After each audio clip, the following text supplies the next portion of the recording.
of the United States of America and to the republic for which it stands, one nation, under God, indivisible, with liberty and justice for all.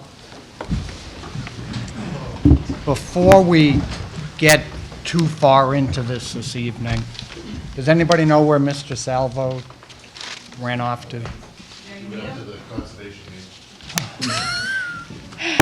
Can you yell to him? So, You could just yell that. no, it's right there.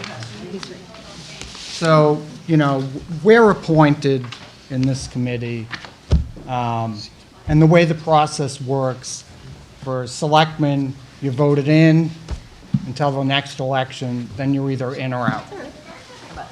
There's very little time to ever give a thank you. And some of these select people have been here for a long time. So I just felt it was appropriate that we express the thank you for the years of service. And so with a little help from my wife, I thought you were looking at me. God, you scared me. if Bob and Bob, Oh, that's nice.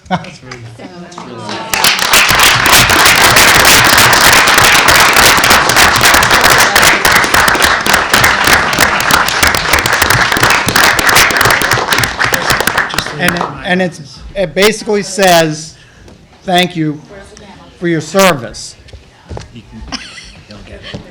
Where's the cake? You're welcome. You were both very instrumental in convincing me to do some of this stuff. So, thank you. And again, as elected people, I don't know if you always hear the thank you. But I can go around town and see a lot of things that have either one of your names kind of attached to it. So I thought it was appropriate. So thank you. Thank you for having me this evening. I appreciate it. Hopefully, everything will move forward in a smooth direction. You guys have a tough job, like everybody else sitting in this audience is here for one thing, is try to support their departments, and I get it. So, moving forward, hopefully we'll all be joining each other together and hoping the town comes together and gets what they need and what they deserve. Hoping. Yeah, and I appreciate it. I mean, I spent 24 years as a selectman. I also spent almost 4 years as a member of the FinCom, so it's kind of wishing Paul was here tonight. He's probably one of the only ones still around that remembers me in my day back then. But, you know, it's been a pleasure serving the community. A lot of things going on that I'm very proud of, you know, and I hope that some of them will get finished in the near future. But it's been a pleasure working with you folks. You know, again, I came from that background, that it was helpful to me when I started getting more involved as a selectman, to have that financial information, that background did help a lot. So I do appreciate it. I'm not sure where the cake's going to go. It's disappeared already, so I think it went to the back of the room. Your but lap. Yeah, I can't eat it, We're but both on diet, so we can, appreciate it. thank you very much. Appreciate it. Thank you. Thank you.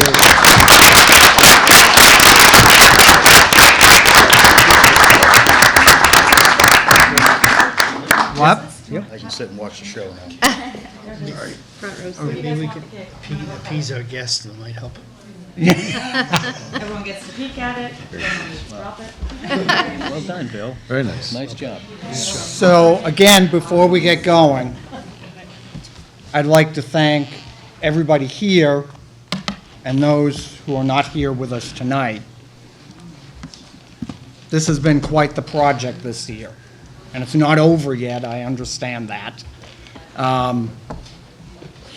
And it's not very easy to try to divvy up insufficient money. And that's basically what we're trying to do. So, you know, we've all heard the presentations. Each department head has come up and indicated what they'd like to see. Town manager has given his recommendation. There's expertise that they have that we don't, So I hope we don't try to blow this thing up. But I hope we can figure it out, because we don't have a lot of time, either for this budget season or in the future ones. So, Mike? Okay. Just go over some of the things that are in your packet. You have a new estimated revenue and expenditure sheet. I also gave you, we had talked a little bit about new growth at the last meeting, and Denise is hiding down here, our assessor. And if you look at that sheet for the new growth, you can see early on, back in 2011, 12, 13, 14, we're averaging around $200,000 a year in new growth. Last year, this current fiscal year, our new growth was $1,204,000. The year before was $706,717, and the year before that, $698,846. So that's a testament to Denise and her department and what they do in going out there and making sure they're capturing all the new growth. And it's also will be easier and more streamlined with the new permitting system, because anytime Chris takes in a permit, it automatically goes to the assessor's office, so they know that a permit's been pulled, and they have it on their radar screen and ready to go as soon as that project's completed. So, thank you. You also, I put in there was a discussion about tax classification, which happens in the fall, in October every year. The Board of Selectmen sets the tax, the split, and the tax rate is set after that. So I gave you information on last year's tax classification hearing, the packet that was presented by the assessors, and also some information on the property tax classification and objectives, and then also setting the tax rate. Now, if we could take up Article 15, the building commissioner is here to explain this. This is the article to accept the Stretch Energy Code, which is the last step, I believe, we need in order to become a green community. Chris?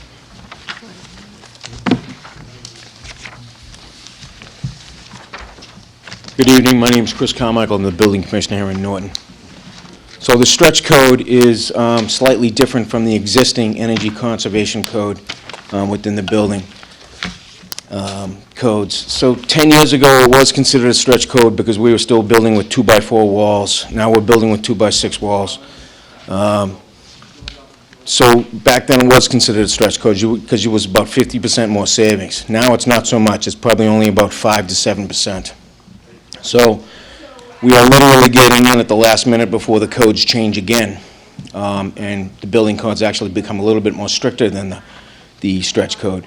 So the codes work on two different paths to compliance. There's prescriptive and performance-based. We're working on prescriptive-based, basically R30 in the floors, R20 in the walls, and almost R50 in the ceilings.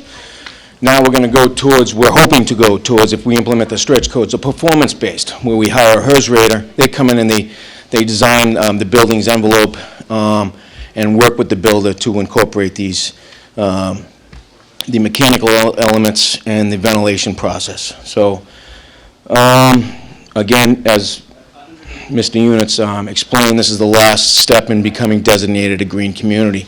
Being designated a green community allows us to receive grant money. We're guaranteed at least $125,000 a year. It's on a formula-based percentage of that is based on the population. So we will receive grant money to do green projects within the town, lighting, windows, doors, mechanical ventilation and such. Basically, hiring a HERS rater is, they're a design professional, and they come in and work with the builders, again, to put forth a better process. We're not building a box with a fireplace anymore, we are building a system. So we're building these buildings tighter, and you need to get a design professional involved at the beginning of the process. So that's what we're hoping to do. Sir? Is that something that the town hires that person, or is that done by the builder? No, that's done by the builder or the homeowner, whoever's constructing. and then they come in at the beginning. Right now, they're required to submit a res check to ensure that they're going to be in compliant with the code. The HERS rater actually does that for them now. They're still required to hire a HERS rater and do a blower door test at the end of the job, and now the HERS raters, the cost of this is about 1% of the construction, so it's reasonable, and what they save them over the life of the loan or the 30 years that they'll be in the house is exponentially. So they'll even make their money back in the first year in the rebates from the Mass Save programs. So it's a no-brainer. So in a residential house, what exactly are they gonna be pointing out to say, hey, you should do X, you should do Y? What are they doing? Well, builders like myself, we're diehard old Yankees, and we're stuck on one system. So we've been building something for many years. We don't change it. The HERS raters come in and they find the leaks in the building. They make it tighter. They seal around the cracks in the sills and around the windows, and they're ensuring the vapor and the air barriers within the system. Again, we're building an envelope. We're making it tighter. Then at the end of the job, at the blower door test, you can only have 3 air changes per hour because we don't want to blow all that hot or cold air out into the environment and waste it. So they ensure that we're not wasting energy, and they're requiring that the mechanical ventilation to prevent these systems, these buildings that we're building, are properly ventilated, so we don't have the carbon monoxide and the dioxide build up inside and the off-gassing. So it's a better process. It's a better system at the end of the job. Can you repeat what that person is? You called it A HERS, H-E-R-S. HERS rater? Yes, HERS rater. R-A-T-E-R? Rater? Yes, HERS rater. Yep. Yep. So I understand how this is going to apply to new construction.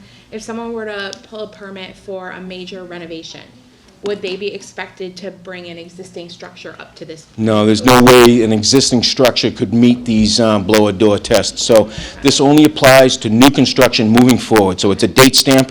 We're hoping to implement it in July. It will have a concurrent period through December 31st, and then January 1st we'll implement it. 2020 we'll implement it fully and go to the stretch code. So, sir? Has there been any discussion with current builders today, residents? Are they any objections? And Absolutely. No, we've had 2 meetings, one in March with builders, and a bunch of homeowners came out, and we did that at the high school auditorium, and that was televised. And basically, they're already building these systems to comply with these codes, and builders from other towns are coming here and are wondering why they're not building it in Norton. Out of the 360 communities, 270 are already green communities. Over 80% of the population of Massachusetts currently live in a green community. Okay. So we're behind the times here in Bristol County. Okay, and just my last one. The appropriate people in the town have reviewed this, and there's no objections to it? I've had no objections from builders, homeowners, anyone that I've spoken to on it. Okay. I was just going to say that it's a program that has been endorsed by the BPI Building Performance Institute. Many towns have signed on already. It's actually going into the commercial market as well.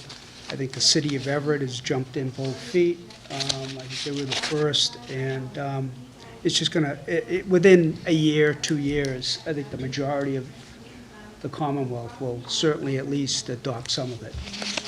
Again, the building code is the minimum standards in which to build with.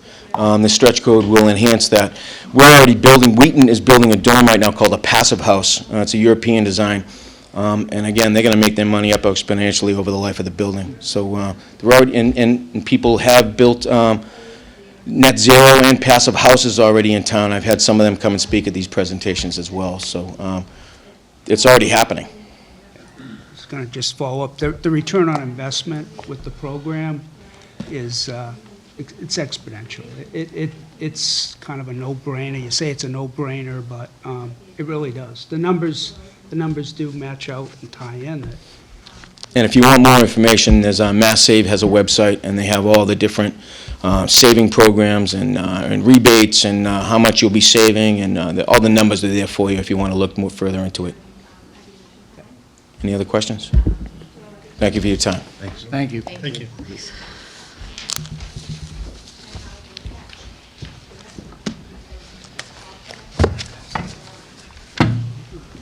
Tom.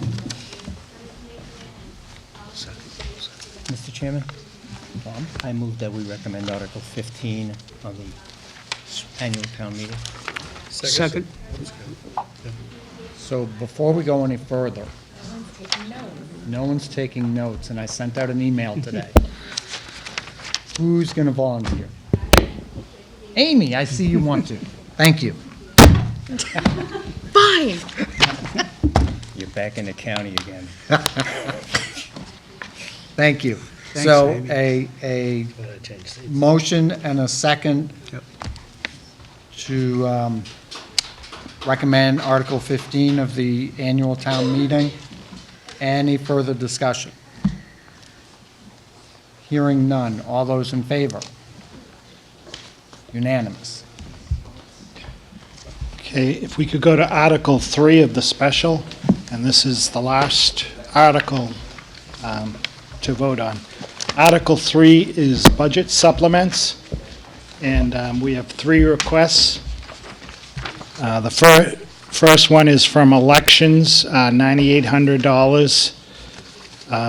The next one is from the school department, $150,000, and I know Joe said he was still working on that. Hopefully, he's said to bring that down a little. And snow removal, $43,963. Keith did a good job not telling God not to give us much snow this year, and so that's one of the lowest I think we've had in a long time. And just to explain the elections, the selectmen have called for a election on June 18th for the building project, and the town clerk will need to hire election workers, police officers for details. The election workers will be $4,300, police details $2,500, and $3,000 for ballots and processing the data cards for her machines.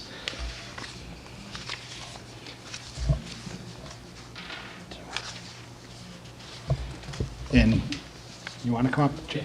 And the superintendent can talk on the 150. Good evening. Been working with Mike for the last couple of weeks. I anticipate it to be at least $40,000 less, and I actually think it's going to be under $100,000. This is all due to illnesses in staff. Our numbers are up $184,000 as of April 1st.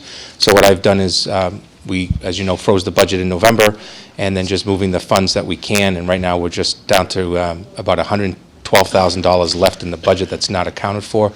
So our hope is that we won't need any funds from you, but we're just leaving that open until the town meeting, right before town meeting, if that's possible. So you don't want the 150?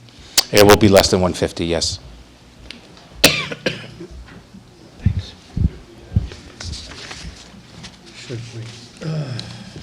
Should we move it, or should we Should we move something or wait till move town something meeting? and change it? You could move it and then amend it, or you could wait, but, Wait until right before. yeah. If you move it, you'd at least have a recommendation on the warrant, and then you could amend it that day. I suggest we move it, why don't we move it at the 150, and if it's not 150, we can change it to whatever, 110. all right? Why don't we do that?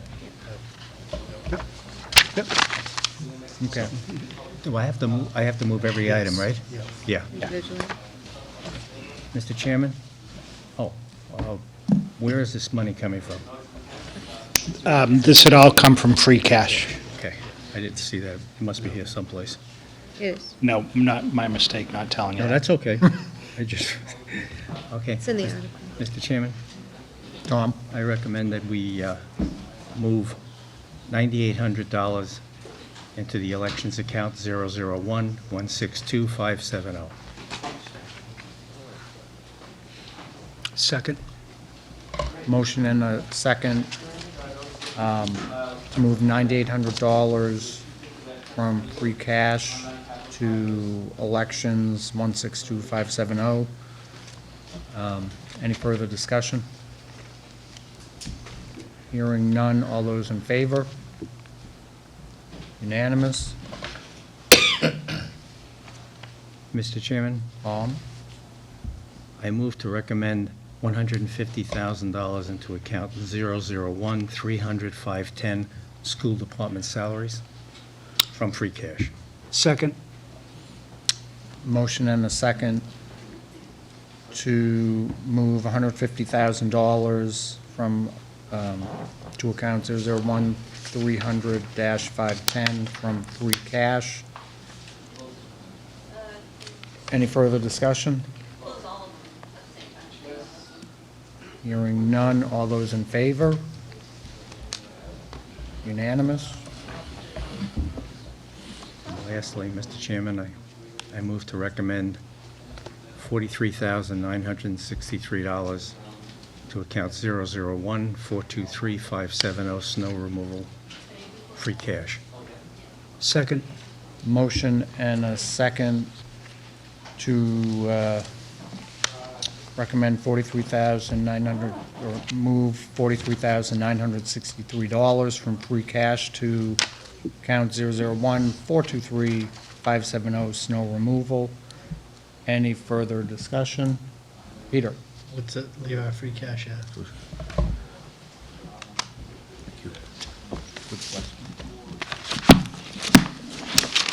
Yeah, it's free, but you have to leave it like that. Does it leave us around? 434. 434, thank you. Mike, that's where it is now, or that's where it is after we do this? After we use this. Thank you. Any further discussion? Hearing none, all those in favor? Unanimous? And just one other, We moved, just for the record, we moved $203,763 from free cash. and just to follow up on Article 9 in the special, I did speak to the superintendent, and the superintendent has no issues with your recommendation to amend that to say contracts not to exceed 7 years is fine. Chances are we won't even go that high. Rick? I was just going to make a comment. I think that's pretty generous, those 7 years.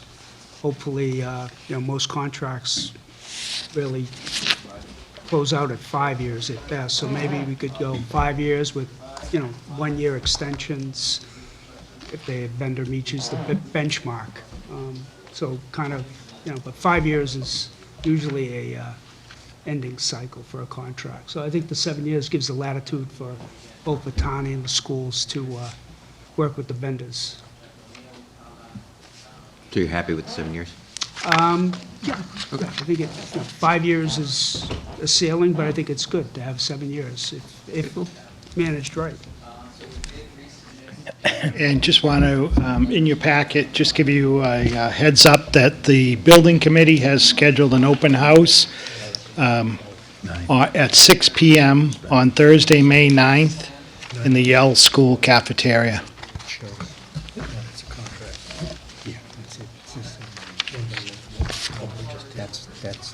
That was Articles 2 or 3 on the special. Okay. So I think that is all that was, I guess, from Mike's perspective to go over. I know there have been emails zinging back and forth about needing additional information or potentially wanting to open up various department budgets that we've discussed. So, given the audience of department managers, now's the time. So if there are additional questions that people want answered, now's the time.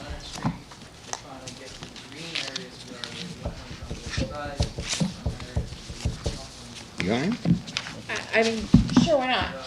Amy? Mr. Chairman, I know that we had discussed last week, seeing if there was a way that we could move some funds around to get the schools a little closer to the number that they're asking for. In a perfect world, I'd like to see us be able to do that without having to take that from anybody else. but unfortunately, we don't seem to live in a perfect world. I know Mike just told us we've got a little free cash left over. I have some ideas, but I don't know what people's appetite to discuss them might be.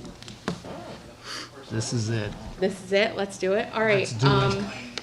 I mean, do we want to look at $434,000 in free cash and what we're comfortable taking from that? I'd like to, yeah. I think that's a great idea. Mike, can I ask you a question? When does the school window project come into effect? The work is being done now, so that'll go out to borrow probably in What the do we expect it to be per year? 300,000. $300,000, okay. Just want to make that perfectly clear, that this year we put $600,000 into free cash, okay? We're looking at a potential addition of another $300,000 next year, added to the $1,077,000 that we're doing for the debt exclusion. We're going to need every penny of free cash we could hang on to. If not, we're off the cliff, okay? We got $434,000 left next year, that'll be $100,000. I don't think I want to do a crapshoot. I'm not a gambling man, but I think we had a better shot at the lottery. I'll say we often discuss the insanity of relying on free cash because it helps the budget this year just to likely make it worse next year. Right. If it's not ongoing, then we're just really kicking the can down the. I understand that. I think the concern is at this point, no matter what we do, we're kicking the can. That's right. I mean, that's the bottom line. No matter where we take the money from, we're either taking it from somebody else who needs it, or we're kicking the can. I know that right now, there's about $290-something thousand in overtime that's in the current budget that we deferred last year to the fall. It's not in the budget. But we defer. We deferred about, It's not in the budget. That's why it's been deferred. well, no, we deferred $292,000 less Last year. Yeah. this year This year, Yeah. right. than we did last year. Yeah. So we could consider deferring that again. We already did. No, we deferred like 90. No, No, we deferred. we deferred 180. 180. Right, 90 for police and 90 for fire. Last year, we deferred substantially more than that. We deferred like 200. It was a big number. It was a big number. I remember that. It was like a combined total of almost $500,000, I thought. And I think that was because we were in a desperate situation, and I don't think we were even proposing 3.9% increase for the school budget last year. So we had to cut that to give this year, we're able to provide 3.9% increase. Last year, we weren't able to, we were lower than that at the time. I understand the increase percentages. My concern is that if their mandated costs have gone up more than that, they're going to have to make cuts again this year. So, well, before I say anything, Aaron, you had your hand up for a second. Thank you. Yeah, it's I think to reframe it is we're not level servicing our general education budget, and we need to deal with that fact. We have given the schools this year a pretty healthy chunk of the growth that we have available. But that has only covered their increases in special education mandates. It's not helping, it's putting them at zero growth for their general education budget. And that's not anybody's fault. We can assign whatever kind of, blame and we can cry our lamentations about it. But none of that will change the fact that it's something we got to deal with. And I think part of what part of what the Board of Selectmen have punted to us is this difficult decision about where are our priorities? Do we want to level services is level servicing our general education budget more important than X, Y, or Z that we also have on this budget? So the 3.9% to me is, I won't say moot, but it doesn't answer the entire question. We're in a different kind of bind. Rick? So you're suggesting to move that amount to one department, or other departments, or? Because here's where I'm coming from. We listened to all the departments' presentations, and there are 2 or 3 departments that have produced revenue that have helped every department in town, Right? correct? And if I remember correctly, I'm not going to hold the numbers tight, but I think the assessors department, I think they were running about 80% efficient. There was a lot of work that they can bring in for additional revenue, given the resources, another part-timer. So if they're running at 80% and we give another, X amount of dollars, I'm just, suggesting some things to think about. I think another one was the Treasurer's Department. They ran a successful program last year on abandoned properties that brought in X amount of dollars. The treasurer came before us and said that we can bring X amount of dollars again if we're supported. So those are all revenue producing. Clearly, the building department, permits and planning, that will just completely go up like that as far as the growth in control and accuracy. So those are things that I think should be considered as well, along with the schools. So I'm open to listening, but I think just to contain it to one area would be short-sighted. Steve? I agree with Rick as well. I think we listened, and what we heard is we're not currently, today, collecting all of our properly levied tax receipts. And until we put that in front of us, we're never going to know what issue is in front of us unless we fix it. And I think this is probably the time we start talking about and prioritizing to get these positions up and running so we can find out that we're fully leveling our tax rates. And then I think we can have more of a better conversation once we're collecting everything. So, my hesitation, and it's a global hesitation, and I'll probably be run out of town for even saying. Not until you pay your taxes. Thank you. But, and I'll, the school budget was the last one, I looked at yesterday. And I'm like, in 1 year, the salary line item went up the proposed budget wanted salaries to go up 5.93% or thereabout.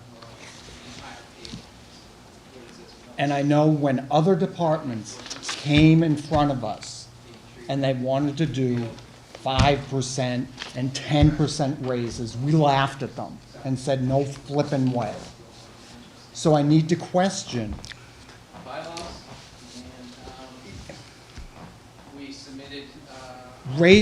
Personnel is the biggest expense in this budget. In all of them. In all of them, whether it's town, school. How are we approving salaries going up way above what we can afford? That's my hesitation. To say, yes, you need more money. Well, if your expenses are going through if your salaries are going through the roof,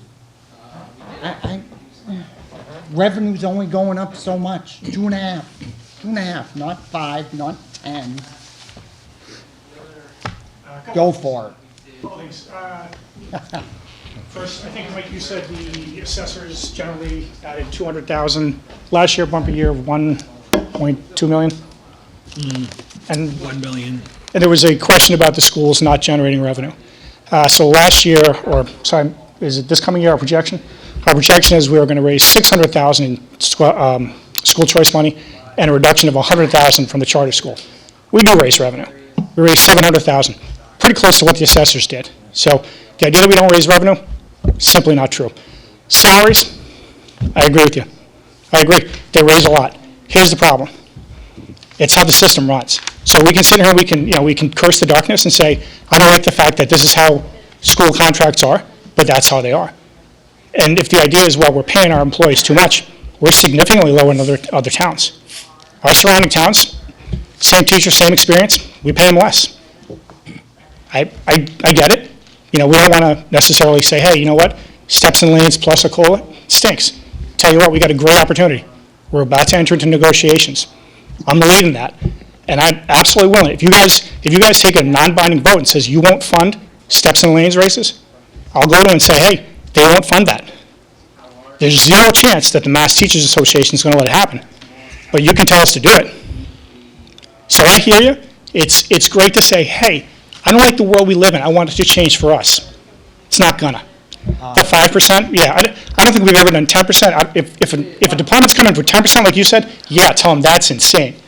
But the reality is, we live under what we live under. We can't change that.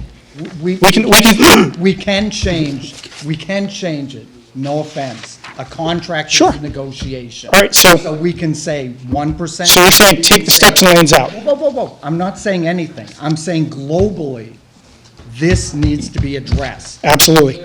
You think we're going to address the global situation with this budget? In this town, we need to address it. I don't care what Mansfield does. I don't care what Easton does. Then Mr. Artaya, I encourage you to take a non-binding vote. This is, you will not fund steps and lanes going forward for the school department. I'm not necessarily saying that. I am saying the You elected people are. in this town. You are. You're saying you won't, you're saying you want us to be under a certain percentage. You said 1%. You want us to be at 1%. It's insane. 1%. Give me the number. Tell me the correct number. Same thing the town size, 3%. That's what the town side is. You need to stay within the budget. That's what I'm saying. So you can't give 6% in a given year. We don't if give the budget 6%. Doesn't allow. We don't give 6%, but there are steps and lanes. There's not much we can do about that. I tell you what, I encourage you, have the head of the teachers union for Norton come in and tell them, say, we don't want to give you the steps and lanes. I'm not. You think we love giving money away? You're missing my point. I have to negotiate contracts sometimes with 0%. I tell them, we just don't have the money. When we enter these negotiations, it's going to stink. It's going to be tough. And there are a lot of teachers who don't get those steps and lanes. So when I say it's 0% or nothing, they get 0%.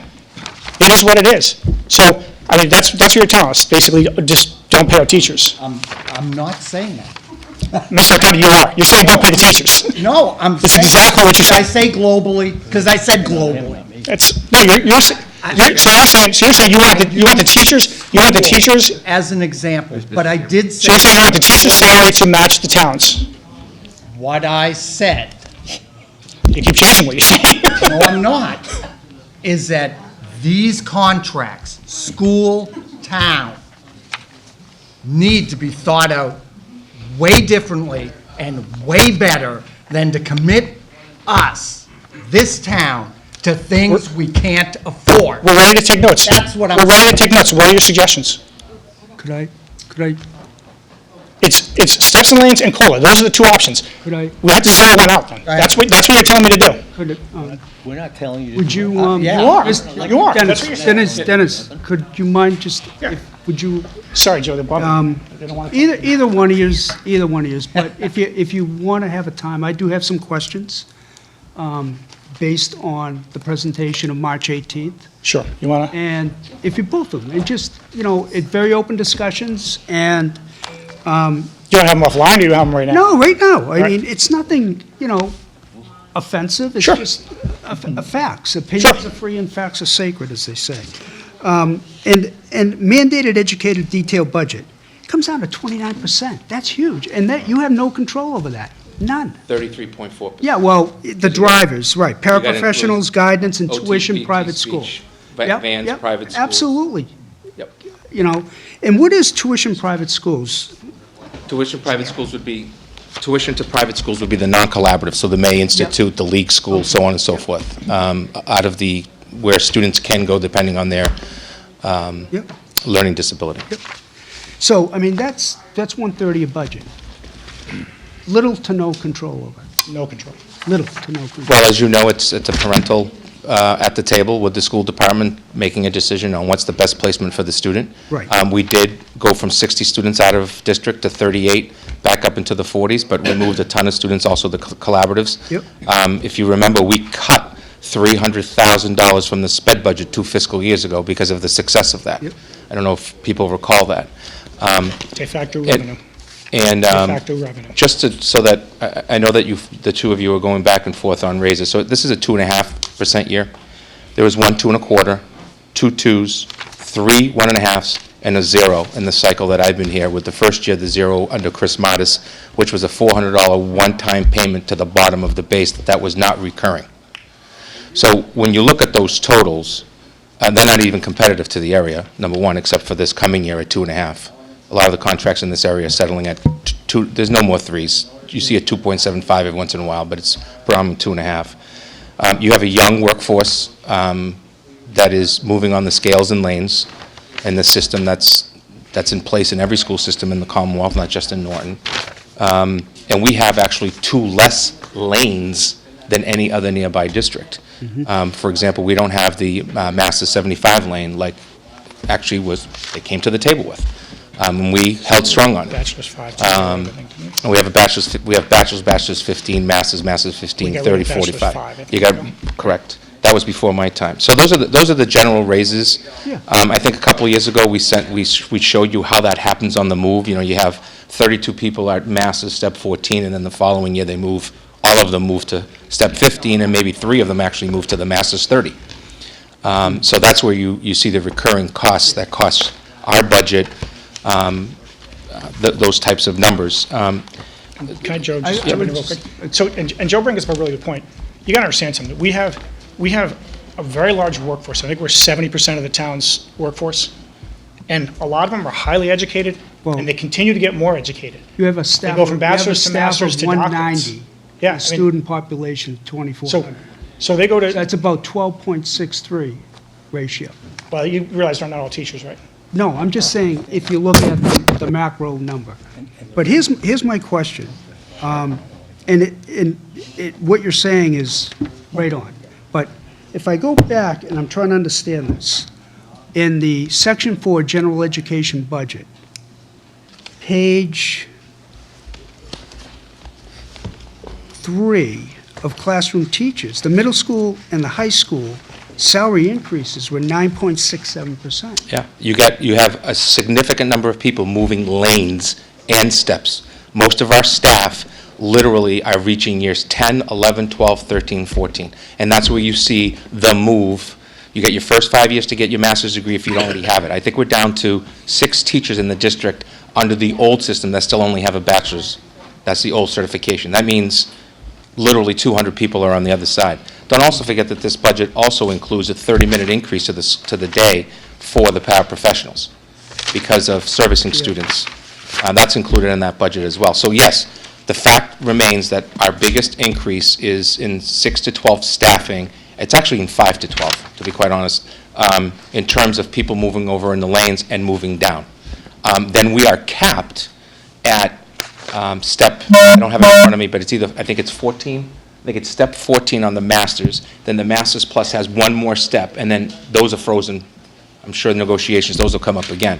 So that's where you see probably in the next, I'm going to say 3 to 5, maybe 5 to 6 years, you're going to see somewhat of a leveling off of those increases because everybody's going to be stuck at step 14 or step 15, depending on the lane. Now, on, just go back one page, because I think this is just maybe a clerical inconsistency. You have, Principal's Office 2210. you have the salary breakout, and you have it broken out. I wish my boss would pay me more than you get paid. If you look at this, I think there's a mistake. Whether it's, do you include the principal salary with an office support? Yes, so some of them, what happened is Or- in the changeover, the JCS has 2 administrators. Yeah. One is at 104,000, I believe, in that ballpark, and the other one is 94, 95. Because if I look at the The- salary of every school, with the exception of LGN, you have it, my guess is that's the salary of that principal. One person, and therefore, the, Everyone else is a double. right, and Why not itemize I it? don't- Because you have it down here, everyone's a secretary. So you should break that out, we can do that for you, that's not a problem. because it is confusing. We're not trying to confuse you, because as I can, The delta is $330,000. when you look at our breakdown of our budget, It's almost a double entry. It's not a double entry, I can assure you of that. I'm not being, it's just confusing to read. Yeah, I can understand where you're confusing you guys. I mean, just from looking at it, the LGN line is Catherine Luke, she's the principal. Well, LGN is consistent. The JCS is Rita Bolton and Christine Kiefer. The Hay is Marty Gagan and Bob Balawa.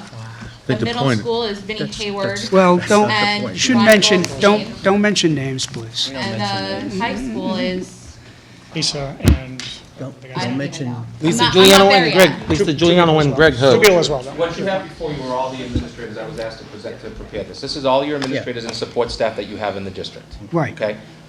If you notice on the bottom left-hand by schools, you have principal and admin assistant.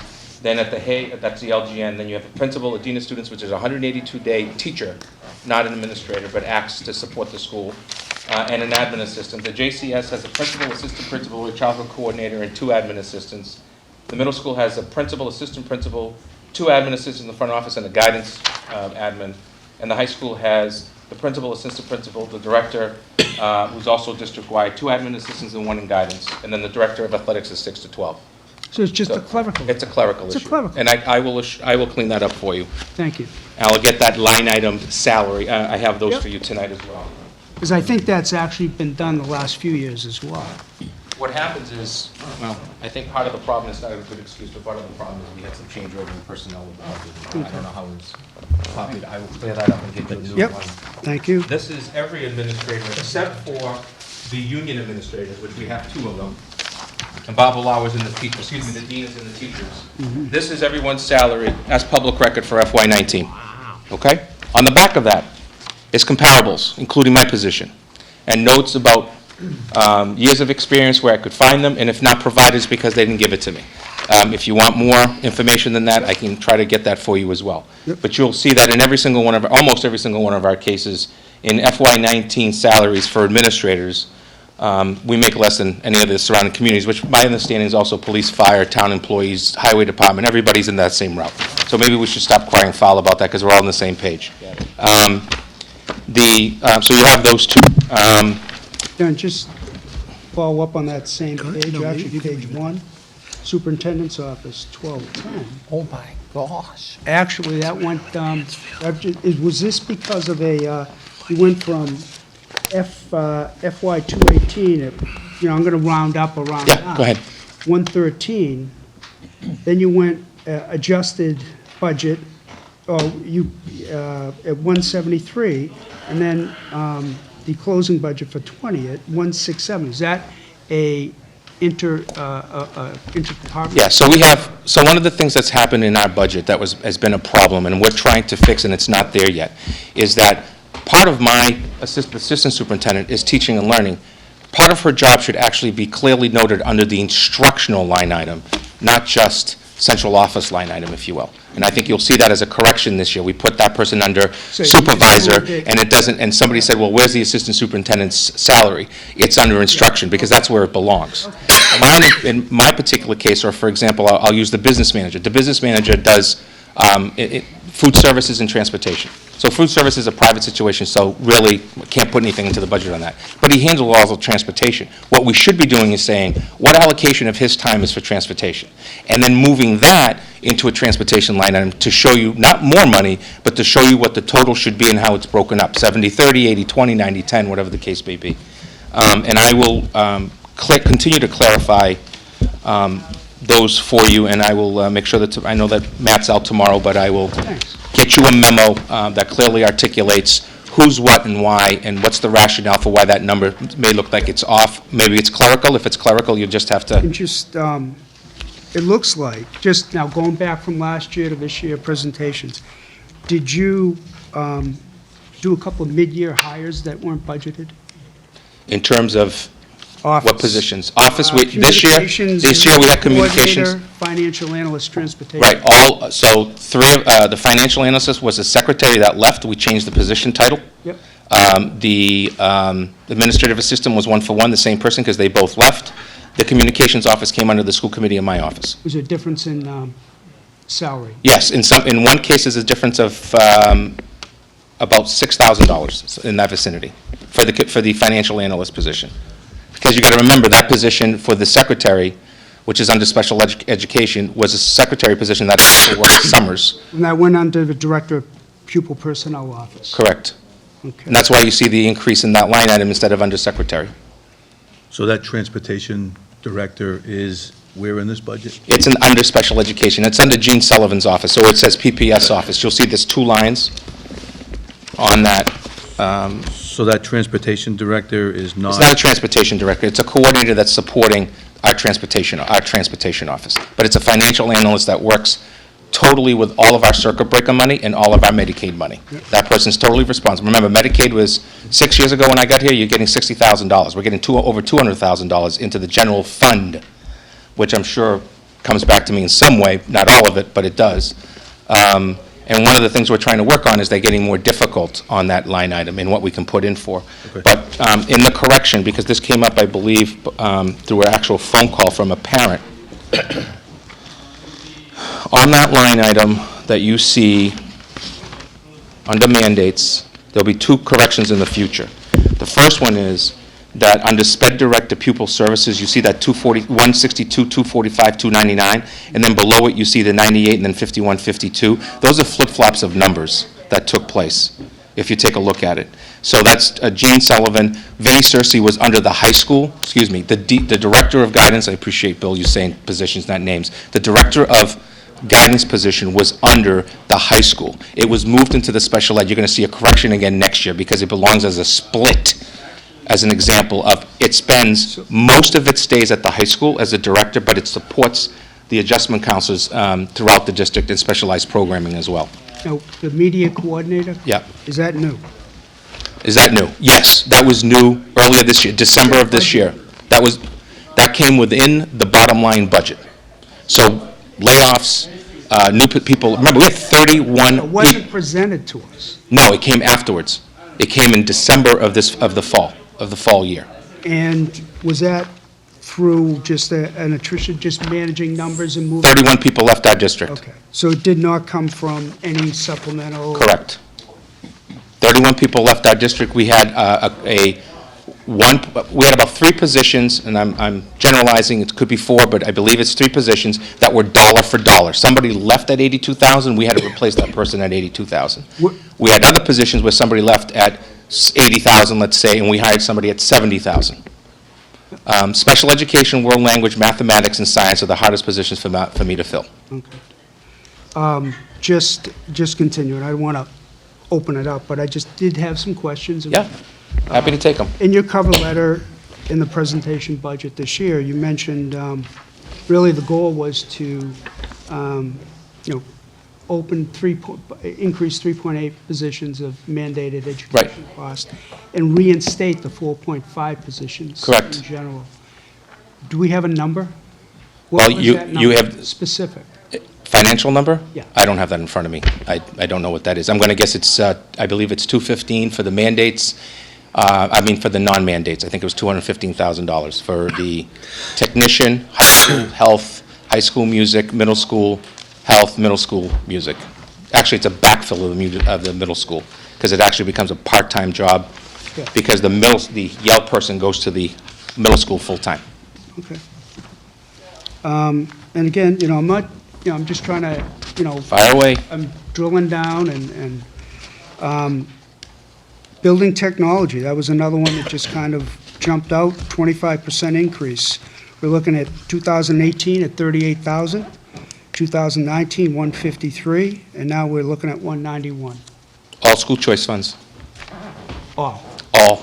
okay. The only software we have in the budget is all of our protective software. So we're talking about our situation with the finance office and any of our cloud protection stuff that we have to have. Yep. Otherwise, your one-to-one technology is 100% being funded by school choice. The request for teachers' new laptops that are in there, that comes out of school choice. I think it's when you look at the school choice section of the budget, it shows that. Yep. And since I have you with that topic, if you don't mind. That's great. Someone else who will ask for further information about school choice. Thank you. And just speaking about school choice, I could try to make it smaller. Steel toes. school choice, every student that comes in, on average, we kind of looked at it, it's about $6,000. A little over 6. Okay, $660,000, 110 students. You mentioned it's a benefit, which it probably does. It creates, my personal opinion, it creates value, right? That's my personal opinion. It's a competition model. Right. So what if the state formula comes in and says, it's going to be $1,000 next year? Then the school committee will have to reallocate its decision on going forward on school choice. There's a bill right now filed to go the other way. But by theory, you're saying it doesn't cost anything. So No, it has to be an access. I'm not saying it doesn't cost anything. Well, you said it doesn't cost anything to bring in a school. Well, if I have 20 students sitting in a room and I make it 21, I'm actually saving the local taxpayer if you divide the per pupil cost, because I'm throwing $5,000 into the kitty. I mean, you can look at it one of two ways. It's really simple from the handout I just gave you. In fiscal 15, fiscal 16, fiscal 17, fiscal 18, and now fiscal 19, you've brought in $1,747,000. Prior to that, 1996 through 2014, 0, 0, 0, 0, 0, 0 down the line. We wouldn't have any of the technology. So if anything, and I'm not trying to be a jerk, I would say thank the school committee for bringing in $1.7 million and allowing for 110 kids, the total now, to actually pay for 2,400 kids, or actually 1,900 kids, let me phrase that, having the technology that they would absolutely not have if it wasn't this money. And the reason why we did it wasn't, listen, we know we're not going to, this isn't going to be packed in. You know, our 5-year projection on school choices, we're probably going to be at about $500,000. It's probably going to come down a little bit, then it goes up. It depends on the competition, the declining enrollment in the area, and so on and so forth. We cut food services last year, plus 6 teachers, 1 administrator, and 1 administrative assistant. Let's not forget that, right? 19 people in the food services department, 1 bumped someone else as a secretary, and then that position got bumped at the high school. Then that person retired in the fall, and the person came back. But we let go 6 teachers, 1 administrative assistant, 1 administrator, 1.5 positions, 1 at the middle school, 1 at the high school, 1 person on a leave of absence. We did not fill the position, and we needed it. And another person at the high school left us, resigned, and we only filled the position part-time. Why? Because we didn't have the funds. We just didn't have the funds. So when you look at something like revenue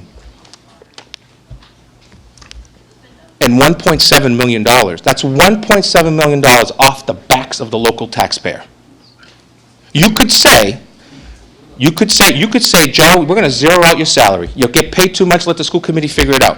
There it is. Until it runs out, I'm here. And then after it runs out, you'll have to figure it out. And I've said that to the committee. I've said to them, put my salary in the school choice account.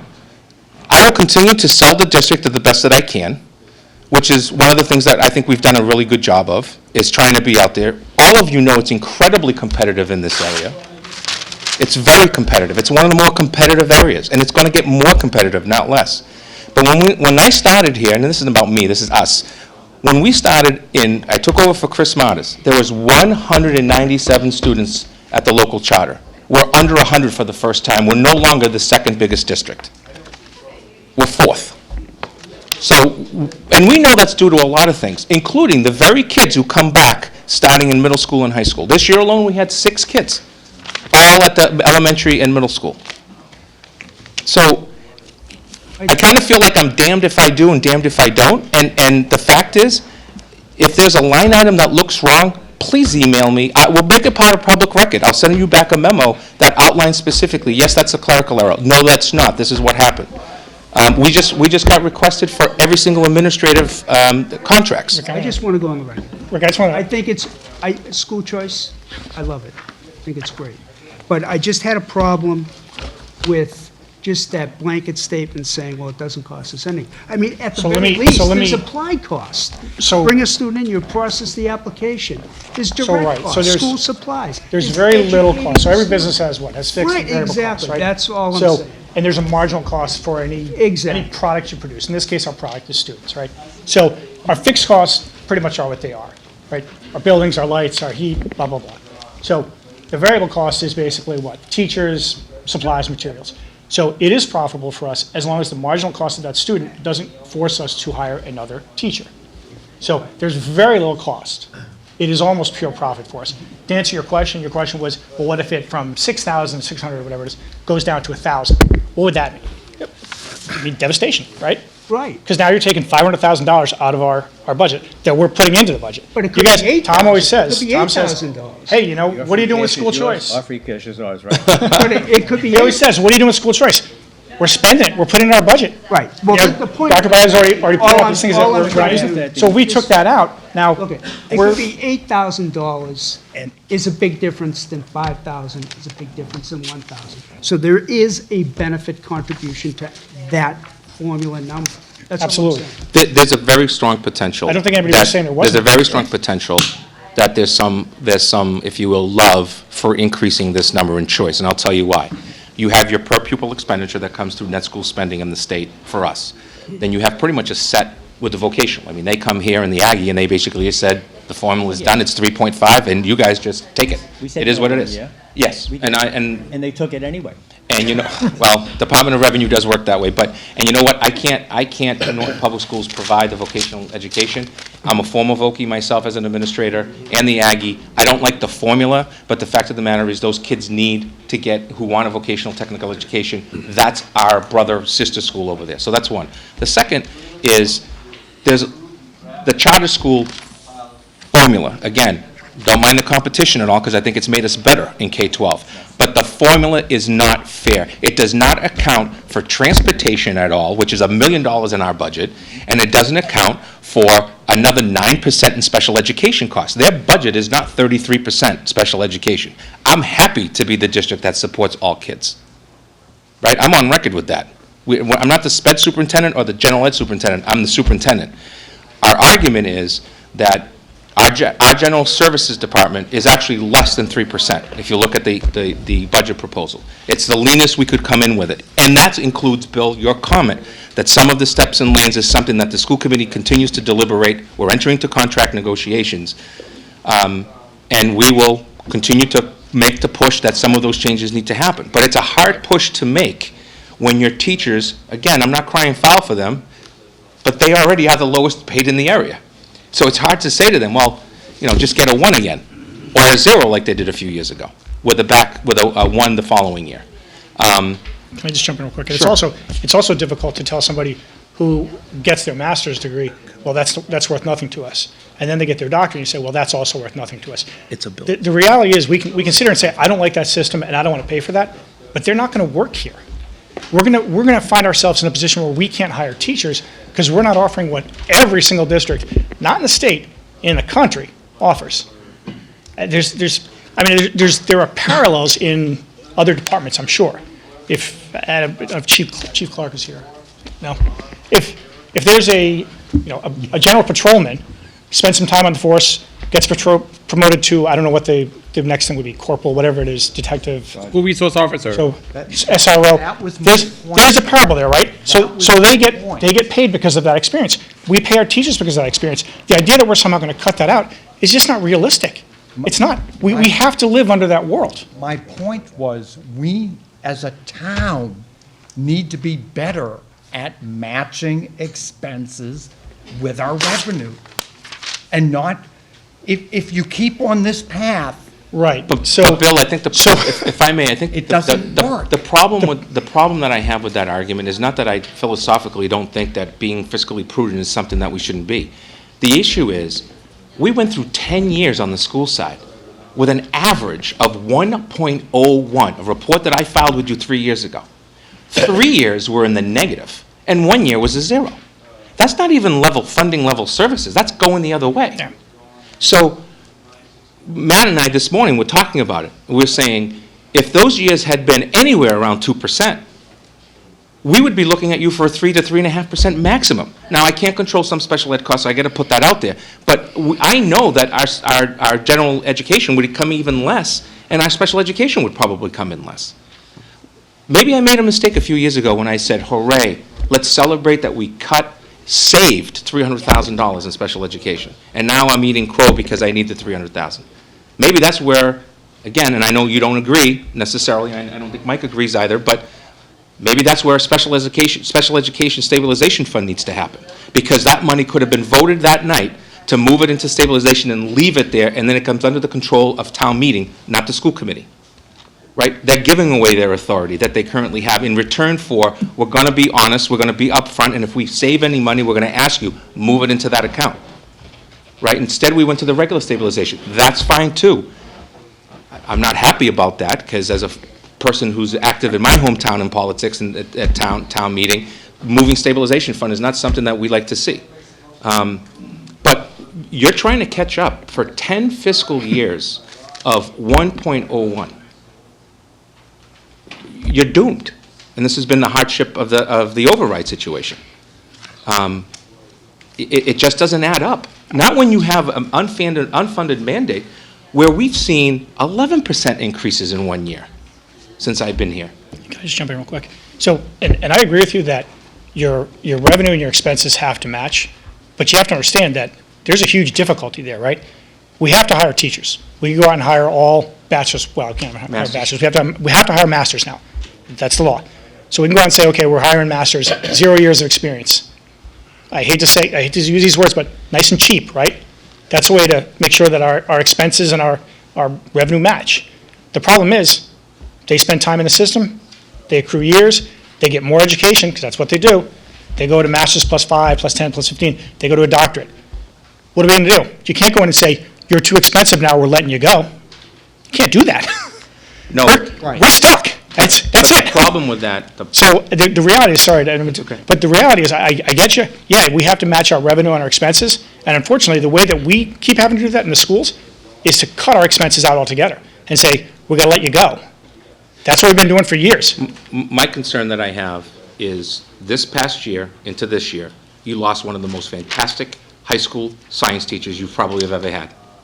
And she looked me straight in the face and she said, I know where I am in the depth chart. I'm not hanging around to get a pink slip. And she got a pay raise closer to home and 10 grand. And she did not want to leave. But she just said, I can't chance it. I got 2 kids in college now. I can't, and she knew where she was on that depth chart. That she wasn't too far away from if things don't go well. We're in one of the things that I would offer, and I'll do it on a Saturday if that's better for you folks, get a copy of the budget. Matt and I will go through every line item, every question that you have as it pertains to our budget. We'll show you bills, we'll show you our warrants if you want, to just check and double check. This year we went out and we asked for the 5-year RFP, or the 7-year now, based on the discussions you had, and I thank you for that, by the way. That actually came from a discussion that the two of us had, not about transportation, but about everything else, that we want to go out to bid together this year, electrician, HVAC, plumbing, because we'd rather have the same billing process and one company working for the entire town than working, Mike's got one person for a 3-year contract and I got a different person for a 3-year contract. Maybe if they're coming to the town and they know they're working for Mike and I, we'll get a better rate. There's the potential for that. And then the bus situation was our consultant person basically said, why don't you attempt this? By the way, our bus contract is up more than the $75,000 we put in the budget. Just to let you, so I got to find an extra of that. And I can't discuss it publicly until the town meeting vote with the 5-year because it's based on the RFP. Discuss But, no, you can't. But. I have a lot to say on that. I have a lot to say on that. It's a racket. It is what it is. We have But it's the world we live in. One bid. One. You're on year 20 of one bid. I've been doing this for 10-plus years. I've never seen more than one bid. That's it. It's a protected service. And one person comes in, the same person every time. It's, we had 4 bids or 6 bids for the after-school program? 4. We had 4 bids, including a group from out in Ohio for the after-school bid, for the before-school and after-school care program that we run, which was given to Champions. So at least they have competition. They have to come in and they have to tweak those numbers to give us a certain percentage, because they know that there's 3-4 other companies looking for them. So they were by far financially our best provider, without increasing cost to parents dramatically. Whether it's right or wrong, I think there's a perception in the schools and in the school districts and certainly on the school committee that the belief is that we somehow spend our money frivolously. We answer all your questions. We do it every year. We answer every single one honestly. I think we answer them well. We just don't know what to tell you guys anymore. It's not that we don't take care of our money. We're good stewards of the town's cash, believe me. Matter of fact, I'd say we're great stewards of it. But the problem is we live under certain mandates and certain rules that are crushing to us, absolutely crushing. And every year, we come back and it's the same thing. It's, well, how many administrators you have? What are you doing with this? What are you doing with that? We're doing all we can. And I think we're at the point where we need a little help. I mean, it's I don't know. Amy, I know you said free cash, and listen, I'll be the first to tell you, I don't think free cash is a great answer. I don't. I don't think it is. At the same time, and we've had this discussion. I said to you a few years back, I said, using school choice money is like using free cash. Guess what? You don't know what's going to be here tomorrow. You broke us, and now we're using it for our budget. It is what it is. It's always a 4-to-1 vote. I vote against it every time because I think it's a mistake. As Dr. Bright has said, it's going to go down soon, and then I don't know what we're going to do. We're going to be in the hole some more. We don't have free cash next year. But the reality is, at some point, we're going to have to start making some real decisions about how we're spending our money. And unless we get more, we have to live with what we have. So how are we going to allocate it? I think what we're saying, and I don't want to speak for the chairwoman, but I think we're saying we need to rethink how we're allocating some of our funds as well. So just 2 thoughts. In 2005, the total percent of the town's budget, 54.14% of it was the school department. That doesn't include the benefits, which was 14.84% of the entire budget. In fiscal 19, we're 50.33%, and oh, by the way, 19.68% over to employee benefits, of which just 2 fiscal years ago, was it 2 or 3 fiscal years ago? Can't remember now. Employees took a hit, if you will, by we've been averaging in that time period 2.60 allocation of new funds going in. Other departments are higher, others lower. I've already said it twice. I know sometimes they don't believe me. I am not here to ask for money from public safety. It doesn't work that way. It doesn't work that way. But you are assuming in your budget for next year $170,000 in the fall for those departments. Crapshoot. I agree with you. I'm telling you, it's a crapshoot. I don't disagree with you, but Worse than ever, because we've got an additional $300,000 that we're going to be picking up when the window project goes in, okay? That's not here. So there's another $300,000 right off the top, which means that between the debt exclusion, okay, which is something that it's going to be $1.3 million. That's going to come right off the top. I don't disagree, but I'm telling you. We have been living on free cash forever. We've been fortunate. A couple of years we had negative free cash, but nobody knew what that was because it wasn't there, okay? Now that we have it, we've gotten accustomed to it. We're addicted to it. The only way it's going to happen is one year it's not going to show up, okay? And then we'll go back to a crisis mode. 911, you get Attleboro. Sad, but true. It's happened. But that's where we are now. And to say, okay, we got $434,000, we really don't, because there's still some more money we have to spend for the specials. We always have something coming up that we need, okay? Plus, we gave you another $150,000 now. We probably have some more. Not that you didn't need it, I'm just saying. That's free cash. If we didn't have free cash, you wouldn't get that, okay? I agree. What we're doing is, it's a crapshoot what we're doing with police and fire. It may only seem like it's only $180,000, but that equates to a few people. In the final analysis, that equates to a few policemen and a few firemen. Again, I've already, You know, you I'm beating a dead understand what we're horse. talking about. Yes. Right. I'm not talking this. I would just point out that it's We're down a horse meat. I think we've Yeah. beaten the I horse. think what's happened is we're in a position where we save our sister or our brother, and we don't know which way to go. And the only way to go is to get more cash, not this way, but at the ballot. We've been saying that in our reports for at least 15 years. Correct. We need some more not free cash, we need more cash, stuff that you can actually see every year. right, but we That's got what to, we're at this talking point, about, assume we're not generating going to get positions that, that right? can generate some revenue. We have to assume we're not going to get Do that. Well, I appreciate, gotta work Mr. Evans, with what we have. your comments about the work the assessors are doing. And because, you know, I hate to say it, but my old man always says, in order to make money, you got to spend money, right? And so recognizing that what the assessor is, in her office is doing to try to find, if you will, the fair amount that should be coming out of whatever the business, the residential, whatever it is, I think that's a very thorough approach to trying to find yet another XYZ. I think the other concern that, and really the problem with our budget is when you look at tuitions, for example. There's $130,000 in our budget right now for tuitions. That's a standalone amount of money, not yet earmarked for a certain student or students. Do we zero that out? Well, I don't think we should. It's hard to zero that out because, you know, then I don't have $130,000 in that account. And what happens for the kid who walks through the door and they're going to cost me $130,000 a year? Now I'm coming back to you already. So you're in this pickle of a situation, and you know, there's our colleagues on the municipal side that are going through the same thing in terms of level service budgets and all of that. But there are level services. We're not. It's that simple. Regardless of the number, believing it, not believing it, we're not. And we're having to cut that 545 to get there, which means I'm going to have to get some real creativity, probably swallow some pride on materials and supplies again, and hope that in the fall I can come back for some of those non-personnel issues, which we've done the last few years, under the assumption that there's going to be funding available.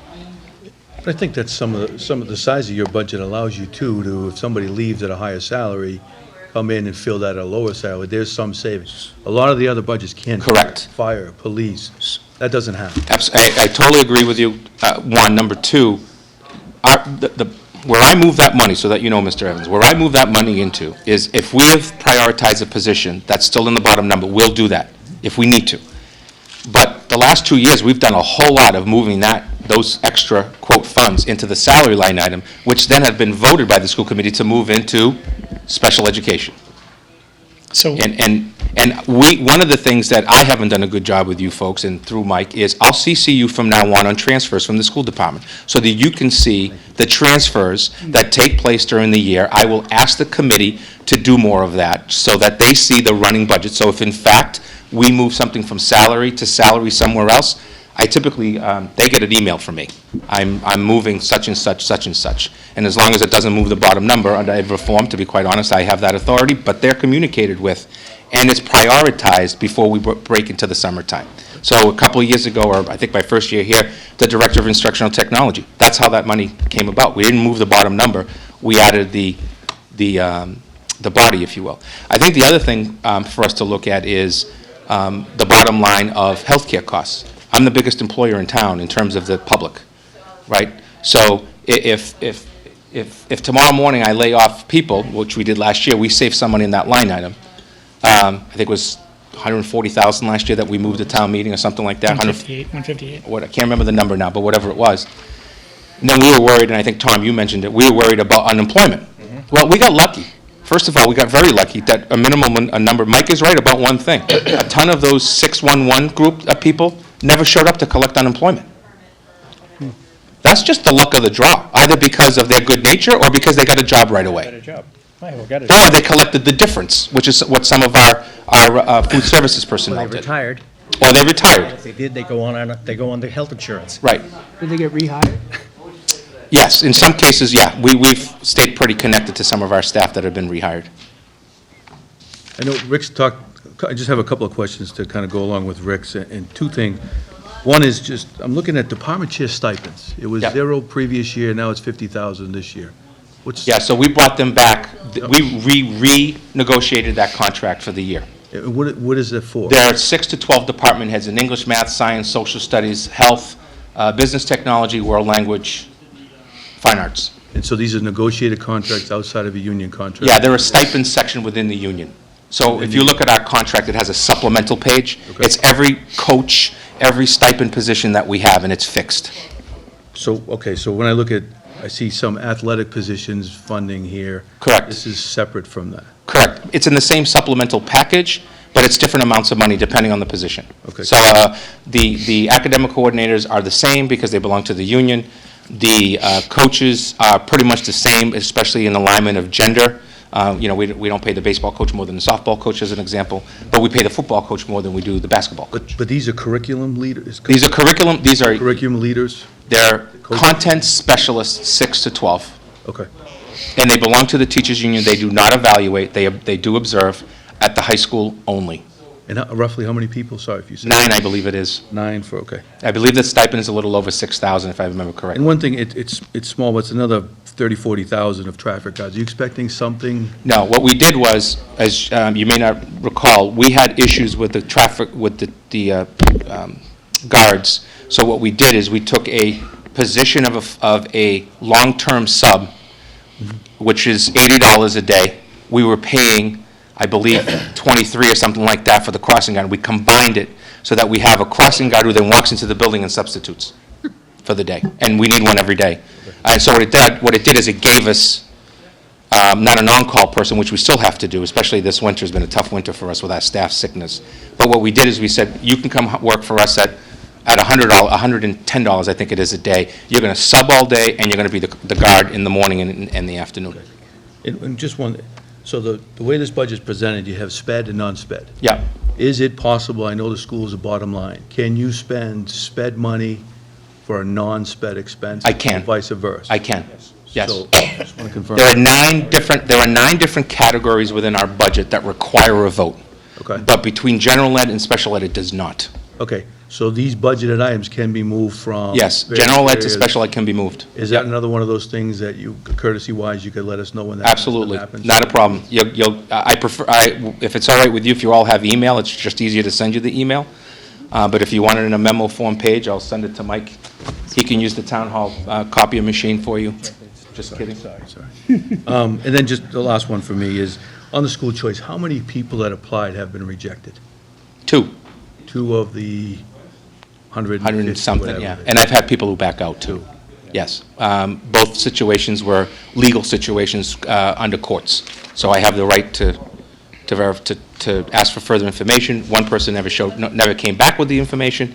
The other person, I had to say, I'm adhering to the rule that happened in the other school. Okay. I've also turned down students in the middle of the year because of situations in other school districts. Okay. And have any of the accepted people, are they impacting the sped budget at all? Yes, we have students, for example, OT, PT, speech services, but that goes into the formula that it allows for us to gain some of those funds back. So do we? That's the reason we get the average goes up. So let's just say, all right, 5,000, 6,000, 13, whatever, I don't know if that's the same number. Right. How much can you collect for those sped type? We collect about $110,000 for 16 students. Okay. In special education services. It goes into, it's kind of like the circuit breaker. You got to go in, you get the student's SASA number, and you got to check the services that they're getting. That's calculated by the department. Okay. And it gives you exactly, you're going to get $444 more for that student because they're getting X service. Okay, thanks. Yep. Peter. Yes, I have this article from Sun Chronicle from Tuesday, February 10th, 1981, and it was that Norton budget cuts in the schools back then was under review, and Norton said make cuts while combating inflation. That's what each administration in the school system has been asked to do in order to come with a restrained position to it after the school committee heard from the previous day that three administrators who have been hit hard by inflation and the head. So there were budget cuts that year, Peter, correct? Yep. Bad year. Looks like we're at it again. No. I only want to say thank you for the $1.75 million. First person. We appreciate it. We're happy to do it. It is your community that's selling itself to local communities whose parents say, the phrase I use all the time that some people make fun of me for it, you're a little Americana, and some of those families are saying, that's what I want for my kid. It's $1.7 million of positive public relations for the town of Norton. Nothing but. Thinking outside the box. Well, there's more coming. We're working on international education right now. Yeah. So working with a third party, and we're expecting in the vicinity of a minimum of probably 5 and as many as 15 to 20 international students. Are we going to have Which interpreters for that? we'll need interpreters. They will be coming. In most cases, as I said a few years ago, we're one of the only high schools in the Commonwealth that wants those students to earn a Norton High School diploma, have to pass the MCAS. So we just sent our director over to China. He actually interviewed students, and we're doing what's called the 2+1 program. They're going to be utilizing our curriculum to teach the students there, and then senior year they come here, they take the MCAS test, we make sure the transcripts are aligned, and they graduate from Norton High and then can apply for university anywhere in the nation. And that will be a double whammy positive. You get a tuition, revolving account to the school committee, and you get a Chapter 70 if they're residing in town. They're considered a resident.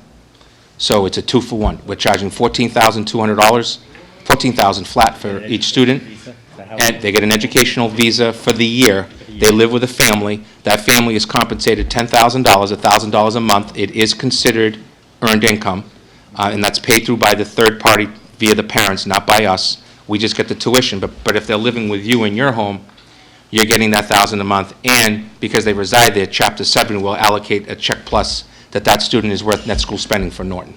Can I just really quickly close with something? So I get that the school budget is a really large number for the town. We're the largest employer, I think we run the most buildings, et cetera, et cetera. To Tom's point about becoming addicted to free cash, I think as a town, we're starting to become addicted to pushing our financial problems off to the schools for the most part. And I caution everybody to become too cavalier about doing that. We're at the press up in the schools. I know we say, well, if we cut from these guys, it's a disaster. We cut from those guys, it's a disaster. When we cut from the schools, it's never a disaster to anybody but us. Be careful about that, because we are on the press up. Do not be cavalier about it. I get it, it's a big number. The assumption is, they'll just absorb it. We've been doing it for years. We're down to bare bones. I don't think we can absorb it anymore. Love to help you, but don't think we can. Thanks for the conversation. Thank you, guys. Appreciate it very much. Hey, Dr. Marietta?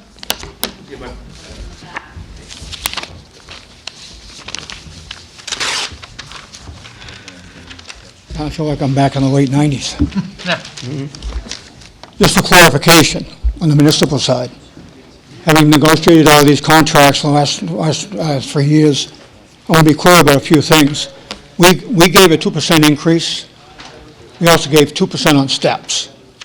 My understanding, the schools committee gave 2.5% this year and 7% on steps. So there's a bit of a difference. I probably shouldn't be talking about this out loud, because obviously they're going to have to negotiate new contracts. On the contracts with non-union personnel, we have never given a cost of living increase. On the school side, their contracts have cost of living increases. So again, there's more underlying money being spent, more so than the municipal side. What I don't want to see happen here again, as it happened in the early 90s and the late 90s, is pitting departments against schools. The municipal side has done everything they can to hold the line, and we agree, we don't have a lot of money. We want to fund all of our departments as much as anybody else. And we're back right into that same saddle again, where we're just creating animosity between two different departments. And at the same time, we have to be clear that when the selectmen went in negotiations, we went in with a clear understanding that we were going to give 2%. We didn't talk about steps. So the steps, I think, are probably having an impact on the school side more so than the municipal side. But I think, having just told them that, there might be a problem, with this year's negotiations. But, just keep that in mind. You can't start taking away from the people that are doing the grunt work. They're doing the best they can with what we have given them. And, it's perfectly clear that, we've been strapped too. And other than a ballot override, it's not going to change. But in the meantime, we have to figure out how we can make it work amongst ourselves and keep it clean. Thank you. Mike? So right now,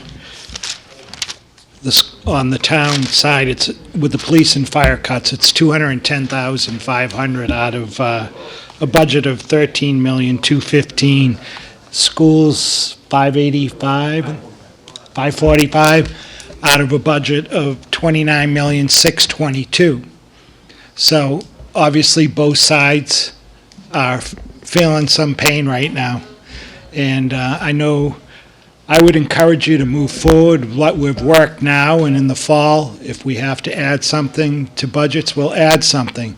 And I just hope that it'll be a unified front, and what happened last year will never occur again in this town. When I started working here in 2011, I bragged to people how great it was to work in this town. Everyone worked together. We had volunteers that were out there everywhere. And an override didn't pass, and everything fell apart. These department heads in this building, they work in this dump every day, and they put in their souls for this town. They get grant money. They don't have to go out and work as hard as they do to get that, but they care about this town. They care about their jobs. They came from that meeting last year feeling this big, feeling totally disrespected. We need to go into town meeting with a unified front. We have to tell people we appreciate their passion, we really do, but we have so much money to work with, and we're doing the best we can. We can't go in there and keep this hatred going that just spilled out at that town meeting. It was unbelievable. Personal hatred to me, and these employees felt the same. We can't let that happen this year. You've got a great town. It's time to pull things together, time to go with a unified front, and both sides have some cuts here they're hurting with. We'll look in the fall, see what we can do, but we have a balanced budget, and I encourage you to move forward with it.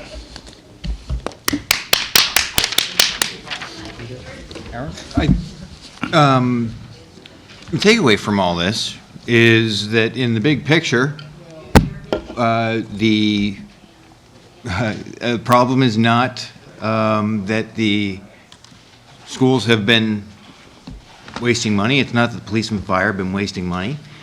It looks like we've got very competent, capable people running these departments and doing a very fine job of it. There is just not enough revenue at the end of the day to satisfy everybody's needs. And where there is growth in this budget, we should be looking at whether that growth should come at the expense of cuts to the general education fund for the school department. Because that's what the choice boils down to, simply. And we can't say that, we're certainly not paying our teachers too much. I've seen the parking lot, every time we look at our student-teacher ratio, or the number of administrators we have, or the average salary of the teachers, or the cost per pupil, we look at all this stuff, and we're always below average. We're running lean and always have been. And that's on top of the $1,400 annual, not legally or technically a tax, but let's be real, tax that many families pay just to have their kids participate in normal school activities like sports or getting to school, riding the bus, right? Like, the school is running lean, as are a lot of departments. But that's why this is so contentious and tough, is the choices we're being asked to make with the monies that we have are brutal. We literally have to sit here and have a conversation about, do we want to be able to buy books or mow the cemetery? It's a tough conversation to have, but again, it's been punted to us, and it's on us to make that call. Personally, I think the Board of Selectmen, elected officials, should be having some say in this, so that if people don't like the decisions that are made, there's some recourse at the ballot box, because if I make a decision that they don't like, sorry, you know. But that's what it boils down to. We've got to have a look at everything we've got in this budget and figure out, is every dollar that we are beyond level servicing worth not level servicing the school? There is, Mr. Chairman, there isn't enough money in the rest of the departments to give up the $500,000. If we're going to go and pick apart, why don't we go and line item, we can eliminate the Veteran Services budget, we can eliminate the 3 or 4 people. What we're doing now is exactly what we're not trying to do. We're trying to fix a problem that there's no way in the world that this committee can fix, okay? Short of completely decimating the town side, you're not going to fix the school problem, okay? Now, if I have to make a decision personally, whether I want an EMT to show up to my house when I have a 911 call or a teacher, I'm going to make the EMT decision. And that's what we're doing, okay? We're sitting here saying, we know better than the departments that come before us that are supplying the services to the town. You don't need a policeman unless you need a policeman. You don't need a fireman unless you need a fireman. And you don't need a And you don't teacher unless you need a unless you have teacher. somebody in the school system, okay? But I've been here 50 years.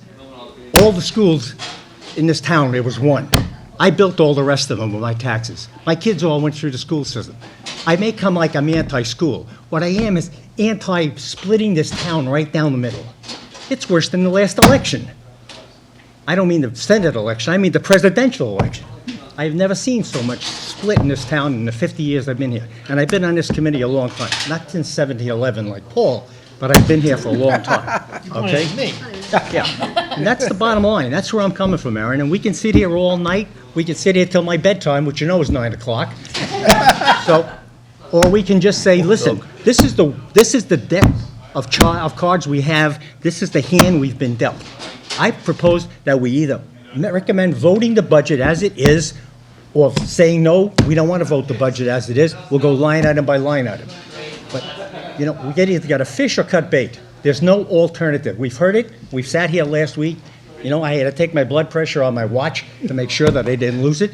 But, you know, I'm trying to be under control. Okay. Let's make sense of what's going on. I do, Tom, and I think my answer would be, then let's go line item by line item, because it's not always an EMT showing up to save your life that we're talking about. Sometimes it's mowing the cemetery. Maybe we just need to have long grass in the cemetery for a year, and we have to push off those 2 hires. And I get that that's not going to get us to the $500,000 that the school department needs, but maybe we can put a dent in it and get to a point where we can get attainable to their supplies in the fall and try to squeak by for another year while we try to convince people of this town of our genuine and desperate need for a Proposition 2.5 override. Keith. I know I'm Keith Sullivan, Highway Superintendent. I've been listening a lot about this. Last week I heard it. Cemeteries, it's not just the cemeteries. My department is understaffed. Right now, we have a stormwater, MS4 stormwater permit. Started 2004. Now, when this permit went through, the EPA said, you have mandates you gotta follow. Well, last year, we went out and we have 110 lane miles of road. We went out, we had to find every single catch basin. We had to mark it, put it on a GPS. We got waterways, we got outfalls, all the detention bases in one. I'm telling you, we got this, it's 110, not even counting all the, these, like the cul-de-sacs and stuff like that. You gotta go in there, you gotta mow these things, and they are mandating. This has to be in it. We gotta put all this stuff in a computer, it's on the website, everybody can look at it. And if you just think of that, I have 2 guys out there right now that has to check every single of these catch basins. I have 3 of them, 3 more guys that have to repair these catch basins. It's not just the one job, it's 3 guys that have to repair these things. These things are falling apart. You get salt in them, they fall apart. I have another guy that goes around and just cleans them all. Some of the guys, that's already what, 7 guys probably? And I haven't even got to the cemeteries. I have 18 cemeteries. And the rain's here. We haven't mowed the cemeteries, it's raining every other day. But once the sun comes out and starts popping, my phone's gonna ring off the hook, because the cemeteries look like crap. So I'm trying to take care of them. But I got all this other work to do. Plus, This, all the stuff, we get phone calls. We got trees coming down. We're busy. And I just don't have enough manpower to do this. And you want to talk about winter? I can't find subs to plow snow, so we got the whole highway department trying to plow snow. I got the school, I got the water department help me, but they, at 7 o'clock, they go back to work. So now I'm stuck with a pile of snow. So we got 9 guys trying to move this snow around. It's crazy. And I'm just telling you that I'm here for 2 guys because I need them. You know what? I'm a superintendent, but I've been here for 20 years, superintendent. I hired 1 new person on boards in 99. 2000, I got a secretary finally. That's all. Now I'm asking to just give me some help. No, that's what I'm pleading. So if you want the cemeteries to grow grass, that's fine. If you don't want us to follow the mandate from the EPA, that's fine too. We'll just do what we can do. But that's what I'm up against right now. Thank you. Thanks. Bob?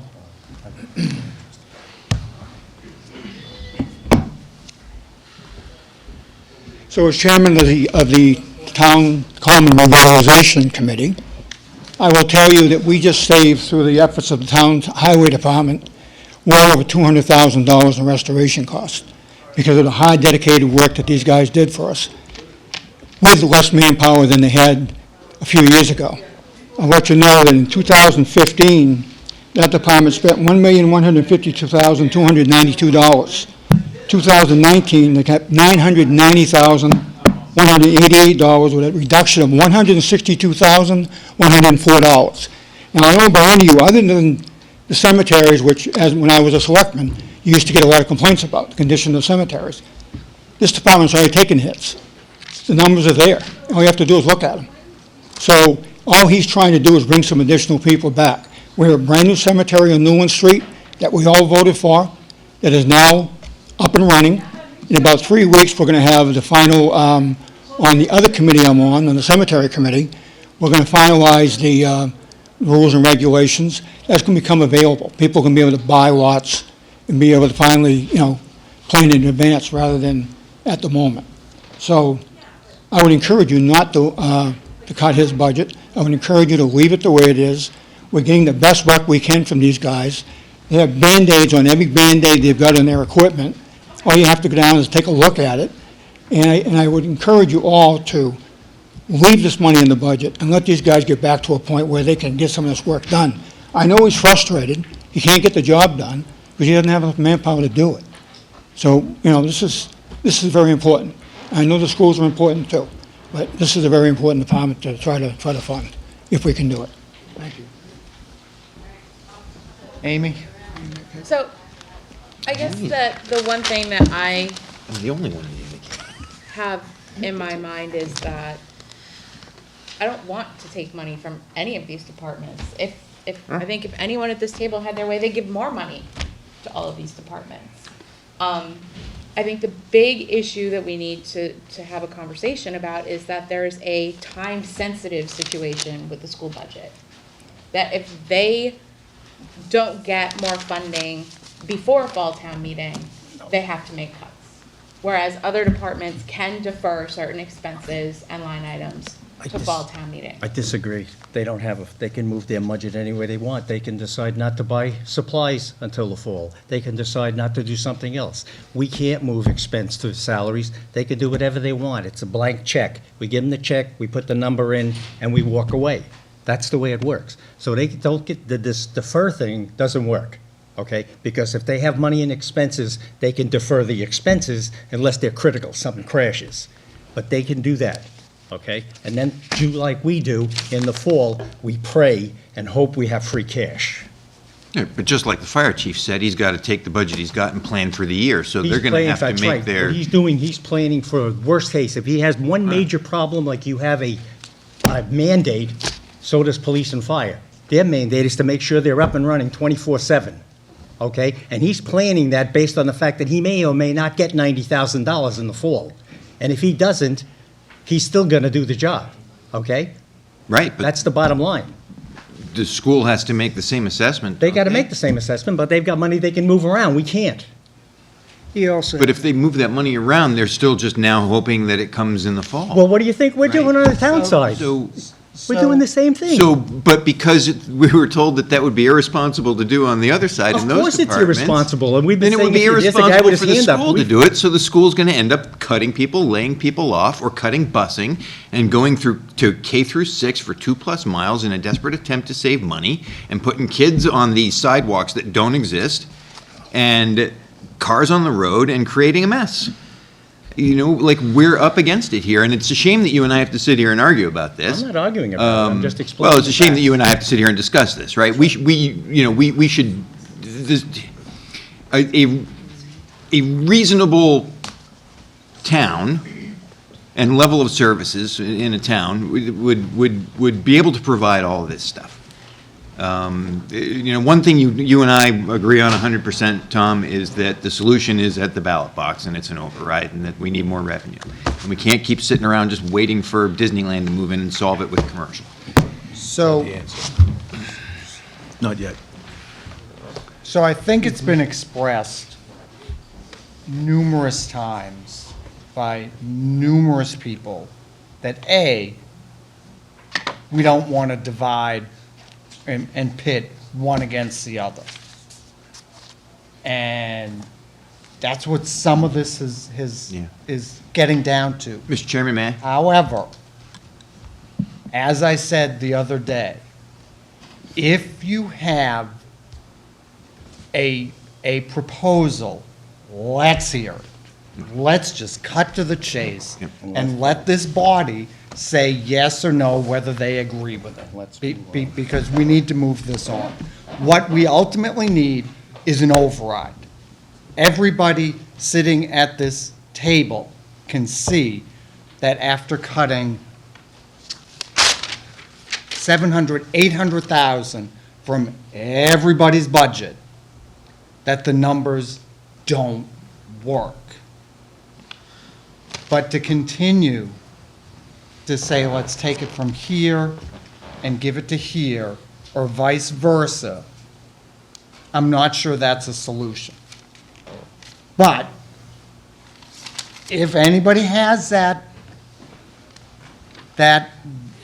proposal, let's hear it. Hold on, yes. So, very quickly, two things.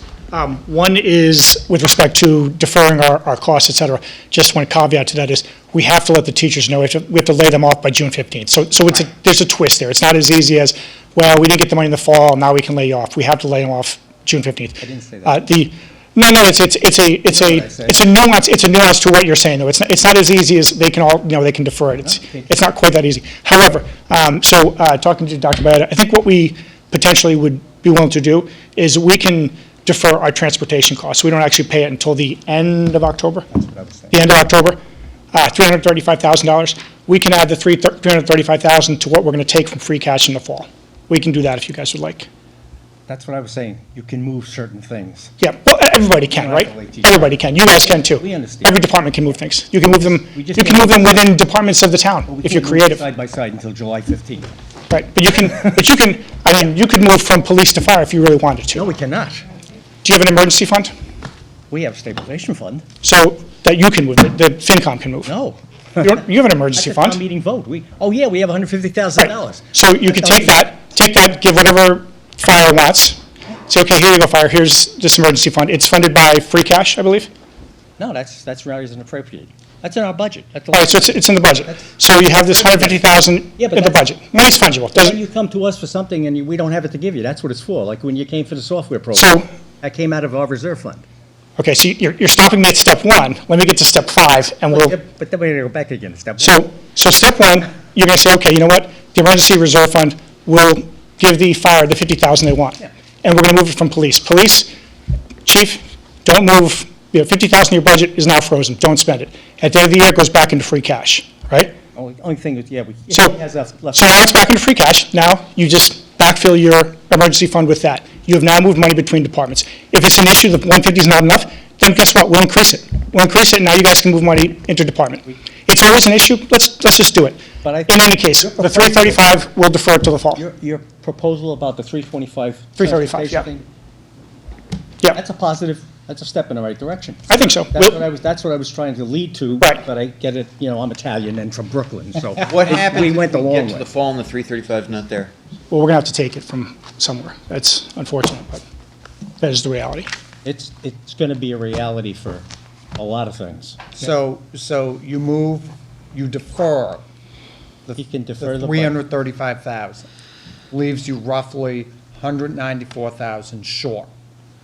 What does that mean? Of level services. It means we're 194,000 short. But what's left to play? What are we going to have to cut, you mean? Yeah. I don't know.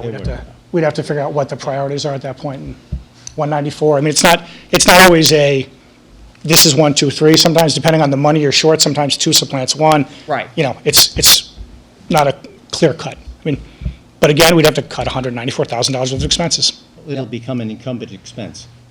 You will have encumbered it by October, so you're either going to pay it or they're going to come and reposition us. So- Right. Yeah, I mean, unfortunately, they're going to drive away. See you later. That sounds positive. So, yeah, well, it's That's, When What we you can say do. money's going to come from somewhere, if it's not in free cash, yeah. if it doesn't exist there, then now are we starting to talk about we have to dip We into? get between now and October, okay, with a whole new outlook, new people. Now's the time to step up to the plate. we've got 150 in the emergency fund, so we'll move that.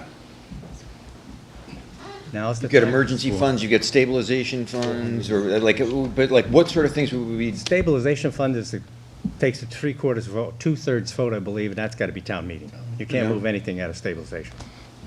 It's the same as capital. Can't move capital for stabilization. You got to use capital for capital. Stabilization you can do anything with. We seem comfortable with the fact that the money might not be there in this circumstance, but not in some other circumstance. Of course we do. I said the same thing about police and Right. fire. I'm not comfortable with That's, the fact but, that's what I'm saying, right? It's when it's on the schools, it's fine. Don't worry about it. I Right, didn't like, say that at all. No, that's kind of the implication, all right? You know I didn't say that. no, but. And listen, you guys can Yeah. boo and catcall all you want back there. I'm not, I have no ill will to any other department. This is not the highway department, Mr. Silva, I don't know him, but he seems like a good guy. I always like his comments at town meeting. This is not a personal, I want to damage in the Who walks department. among us? Right? It is. Tom absolutely nailed it. Like, we're in a position where we're having to pick between brothers and sisters here. Like, Right, this isn't, everybody is loved.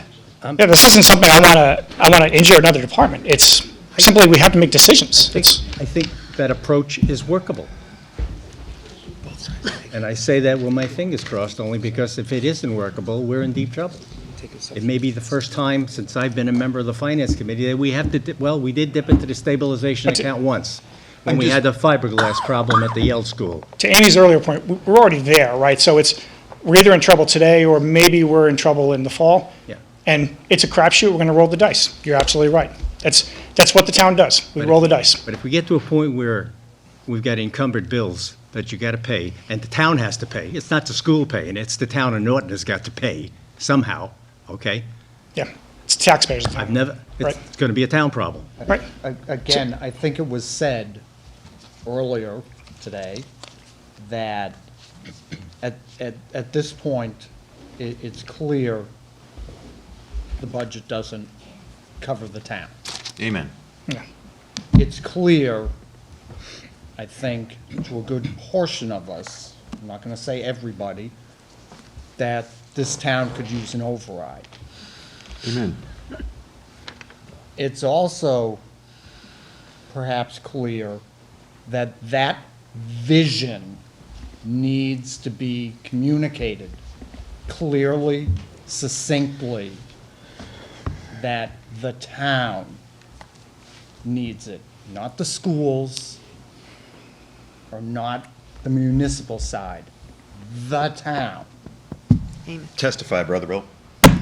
I'm with you. We also need to plan for the likely reality that that's not going to happen. So we have to start thinking 5 years down the road, where are we, what do we look like? And it's not a pretty picture. No, it's not a pretty picture now. It's not a pretty quite picture. frankly. So, Bill, just for the sake of I think you folks are having a couple of different discussions with Aaron's comments as well. One is an internal discussion of the Finance Committee, which is, what do you believe the priorities are? I can't tell you that. I work for the school department. I'm the school superintendent, so of course my priority is the schools. I've said it numerous times. We should not be debating public safety and schools as this. And I would include the highway department as Mr. Silver, who does a ton of stuff for us, more so than he's ever recognized. Every department. And all the other departments. Move the question.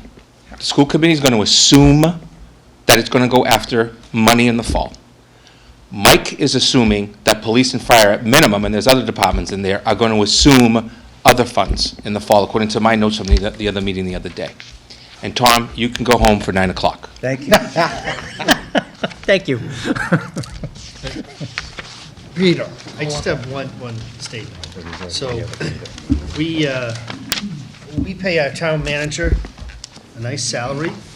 We do. And we pay Mr. Byetta a nice salary, and all the department heads a nice salary, and they all work with Mike for a long time to come up with this budget, and they're all, he knows such money to spend, and that's his job. He manages the money of the town.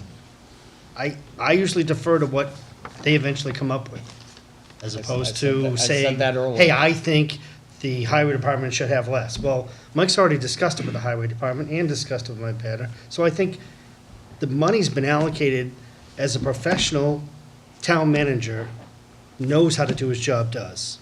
And I'm not gonna second guess how he says the money should be allocated, to my opinion. Amy.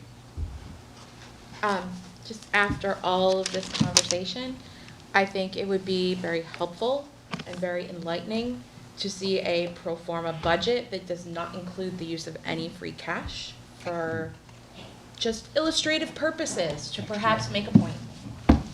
And I think that it would be very helpful for people across the town to understand how that would impact all of the town departments, including the schools, and what that would mean to our community. So I think that, Mike, if that's something that we could work on after we get through town meeting in a few weeks, I'd be happy to spend whatever time's needed to make that happen. But I think we need to try to understand what that looks like so that we can start educating people. I agree. Absolutely. That would be. Me too. We need that education. Need to do the gloom. Bob? You know, for years, we didn't go back to the fall town meeting and appropriate additional funds. It wasn't part of the game, but way back, I'm talking. This is in recent years. I don't know, Tom, maybe you can help me out, but there were times when we'd have to put money back on the account, but it wasn't to cover overtime and all this stuff in the past. You know, we presented the budget, and this was it, and this is how much we have to spend. Every time we spend money in the fall, just so everybody is clear on this, we don't have it in the spring. That's where we are now. And we've been doing this rotation for years and years and years, and it's now finally caught up to us. If we really think we have the ability to replenish these accounts in the fall, and we think we do, and we hope we do, take $100,000 out of your FinCom reserve account. Use that. What the hell, we might as well spend it all. At least you got $50,000 left in the account. If you run into a problem, you got $50,000 in the summertime. In the fall, if it becomes a problem, we just don't fund it. And we ended up just not having the money. But at least we've thrown another $100,000 into the problem to maybe make it work. If it doesn't work and we can't put it back, I guess we don't have that reserve account we thought we had. And just a suggestion, I'm not in a position to make that decision anymore, just something you might want to think about. Thank you. Thank you.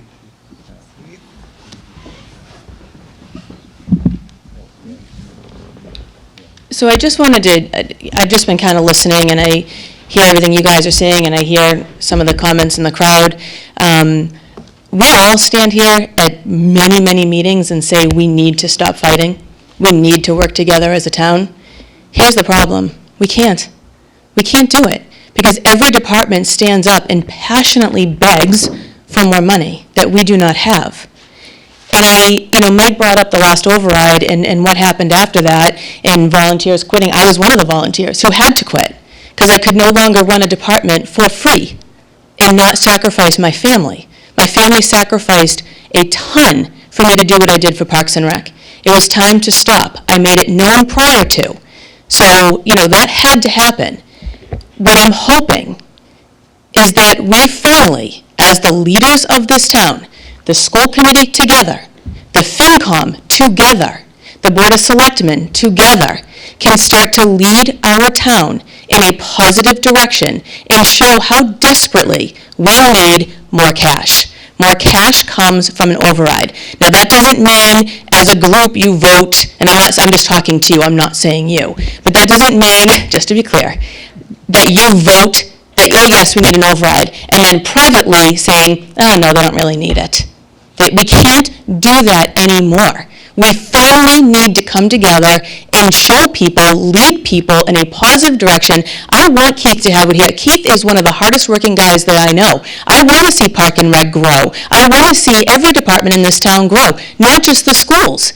I do feel like we need to change the perception. For some reason, there seems to be a mistrust with the schools. And as chair for the next, I don't know, however many days, I'd like to know why. Why? Why do people not trust what we say? What have we done so badly that people can't trust what we are saying?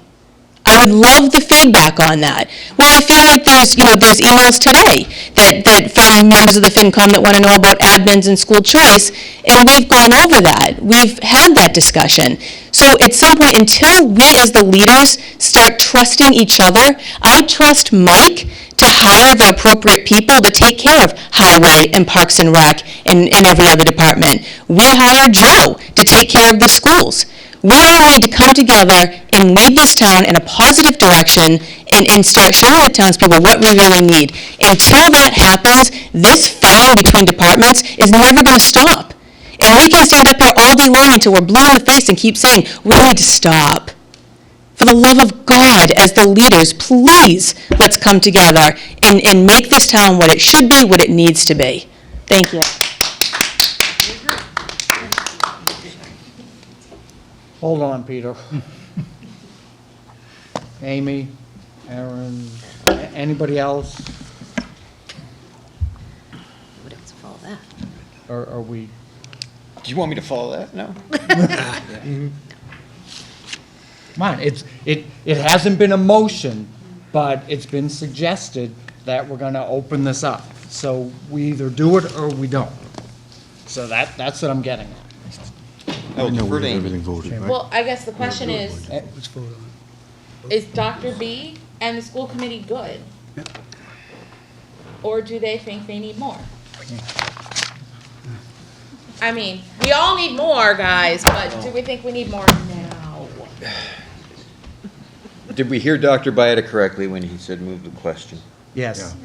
He said move it. He said move the So, question. Move the question as in finalize the budget? move yes. it? Like it is. Which it is. As is? As is. Joe knows we're He's gonna, back. we're gonna give you something, Joe. 2 minutes. I tried to offer cake earlier. It's Bad after, meeting it's for after. that. Cake is bad for big people like me. You said move the question. Please move the question. Thank you. You're at a point where whatever you're going to do is going to come back solely as an anti-public school decision, period. I had enough of that from folks in town. I don't need any more of it. We will figure it out. We are going to assume something for the fall town meeting. Thank you. Thanks, Joe. Thank you. So are we good with what we voted? Yes, Jim. Peter? Yes, I agree with Sharon. Not you. Oh, Peter. You're not on the Sorry, finance Brian. committee. Hold on. I mean, you could be. Some confusion. I recommend we go forward and approve the budget, the balanced budget as it is. Second. I have a motion. I have a second to approve the budget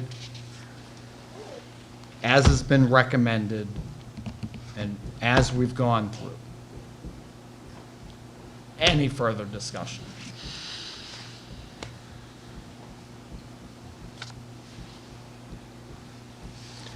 Wow. Hearing and seeing no hands. All those in favor of the budget that we have proposed and are recommending at this point, raise your hand. Oh my gosh, that's unanimous? Thank you, Mr. Chairman. Seeing the lateness of the hour and 5 minutes past my Wait. bedtime. One other thing. Oh. I emailed everybody earlier, what's today? Today is mine. Last week regarding a rotating body of this committee to go to the Board of Selectmen meetings. Can I take the 70-year-old exemption? You can if you really want to. No, but you get the veterans one. So, do I have 3 to 4 volunteers Bonnie volunteered. who can do this on a regular basis? We can work out the schedule of, who's gonna do it. Chairman, I think you got my reply. Mine as well. Okay, I just And wanna yours, make right? sure. I seen Bonnie. Applied to all. So you're looking for one person per meeting, or 2 people, or? One. Just one person per meeting, okay. And again. And it could be more. Not to sit there the whole evening, but I will communicate it, hopefully this Thursday, that one of us will be there for the first half hour, the first hour. If there's anything that involves us. Is the purpose to be there for if they have any questions for the Finance Committee in general? Yeah. Just so someone's there if they say, I don't know, let's ask the Finance Committee. To work on, basically, and I don't know her name, and I don't know if she got up or not, Sherry Cohen. Sherry, to work on Collaboration between. collaboration Absolutely. between the bodies to try to move this town in a forward and positive direction. So, okay, we can figure out. You have my reply, I'm in. Well, thank you. Motion in a second. Tom, it's 6 minutes past. My bedtime. Go ahead, Tom. So, Mr. Chairman, seeing the lateness of the hour, I make a motion to adjourn. Second. Oh, we have to, right? When do you need our report? Is that Monday Or Friday. or Friday? May 8th, was it? I think it's Friday. May 8th. May That would 8th. be next week. That's the third, so then you're That would be talking. next okay. A A week. week from. 9 The days 8th from is- now. So we don't need to meet thought it was- Wednesday? Okay, That was a 10-day window. Green. okay, What am I so gonna- we can, You'll have it before then. so Yeah, we're on for next Monday, right? we're on for Monday. Monday. Okay. Week from today. Next Okay. meeting is Monday, May 6th, So- right? Yes. Are we good? Yes. So a motion and a second to adjourn. All those, any further discussion? Peter? Yes, finally, I agree with what Sherry and Mike says. We need to stop fighting and we need to keep moving this town forward because I lived in this town for 33 years and continue to live in this town and we need to stop fighting like children and we need to move this town forward and we are one community and we need to move it forward. Thank you very much.